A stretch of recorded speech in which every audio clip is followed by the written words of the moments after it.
হিন্দু মিলন সংঘের সভাপতি, যিনি দিকে দিকে জাতিকে সংগঠিত করার জন্য আপ্রাণ চেষ্টা করে যাচ্ছেন। বিভিন্ন জায়গায় সভা সমিতিতে আমাকে নিয়ে যান ধর্ম সম্পর্কে কিছু বলার জন্য। তার কথা কাটতে পারি না, তাই আজকে আমি তার কথাতে আজকেও এসেছি। আপনাদেরকে সকলকে, বিশেষ করে অনেকেই একটু সিনিয়র আছেন বা বেশিরভাগই আমার চেয়ে অনেকে বয়সে কম, অল্প বয়সী ছেলেরা রয়েছে, সকলকে শ্রদ্ধা জানিয়ে বিষয় সেরকম ভাবে বলার বা তুলে ধরার কিছু নাই। আমাদেরকে বর্তমান পরিবেশ পরিস্থিতি এবং আমাদের করণীয় সম্পর্কে আমাদের নিজেদেরকে আত্ম উপলব্ধি করতে হবে।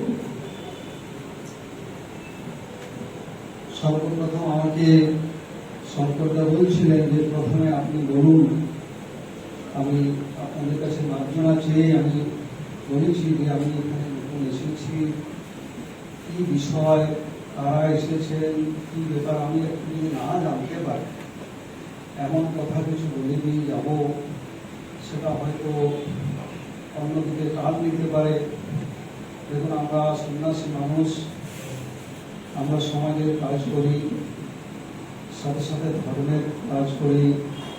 ধর্মের একদিকে আমরা যেমন মানুষকে ভাবে বিপরীত করে তাদের চোখের জল ফেলি, আবার সেই ধর্ম যখন বিপন্ন হয়, সেই ধর্মের জন্য যখন মানুষ তারা ধর্মকে আঘাত করে, তখন আমাদের ভগবান রামচন্দ্র শিখিয়েছেন, ভগবান শ্রীকৃষ্ণ শিখিয়েছেন, স্বামী বিবেকানন্দ, প্রণবানন্দ, ঋষি অরবিন্দ তারা শিখিয়েছেন, ভগবান চৈতন্যদেব শিখিয়েছেন, সর্বোপরি ভগবত গীতা আমাদেরকে শিখিয়েছে।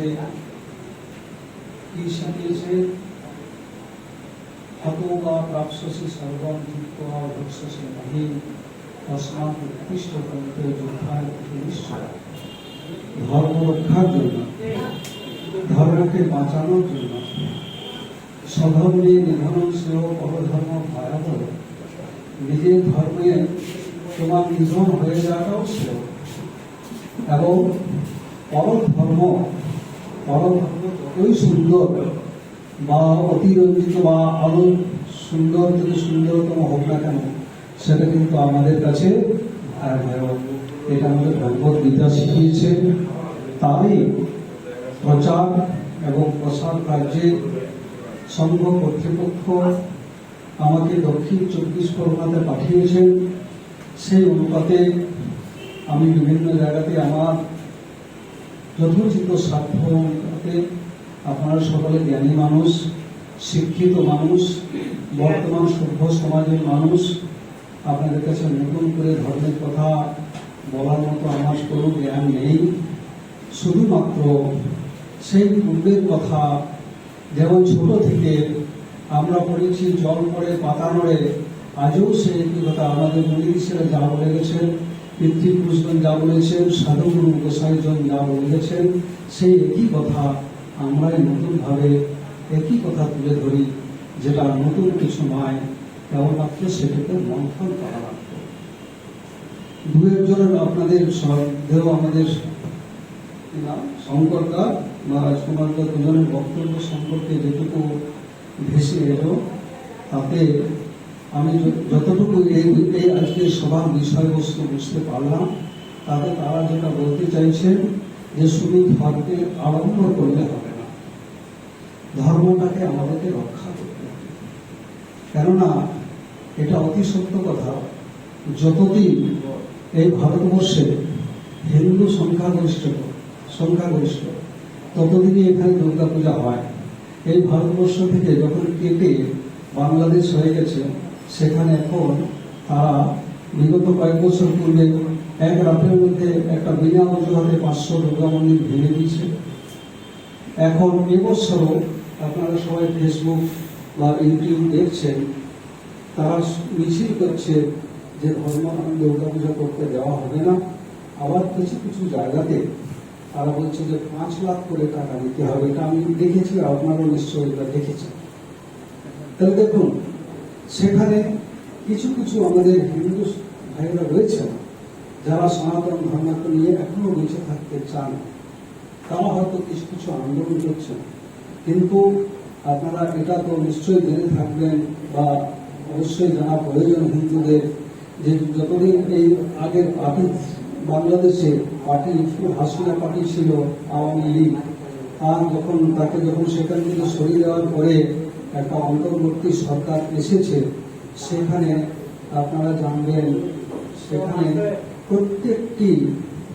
প্রত্যেকটি যারা যে মানে হিন্দুকে যারা যে পদে চাকরি করত জবরদস্তি করে মানে জোরপূর্বক তাদেরকে সেই পদ থেকে বরখাস্ত করেছে।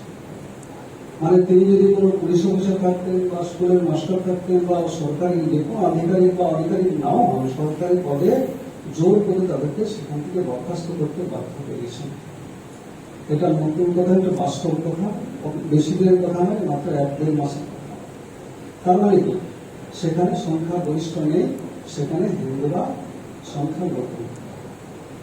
আর আমার ভারতবর্ষের মধ্যে এখানে আমরা একটা সংখ্যালঘু উন্নয়ন করি, তাদেরকে বিশেষ করে পাইয়ে দিয়ে আমরা কি চাইছি যে তাদের সংখ্যাটা যেন দিনকে দিন আরো বাড়ে, আরো বেশি তারা যেন উন্নত হয় এবং আমাদেরকে যেন ঠেঙায়।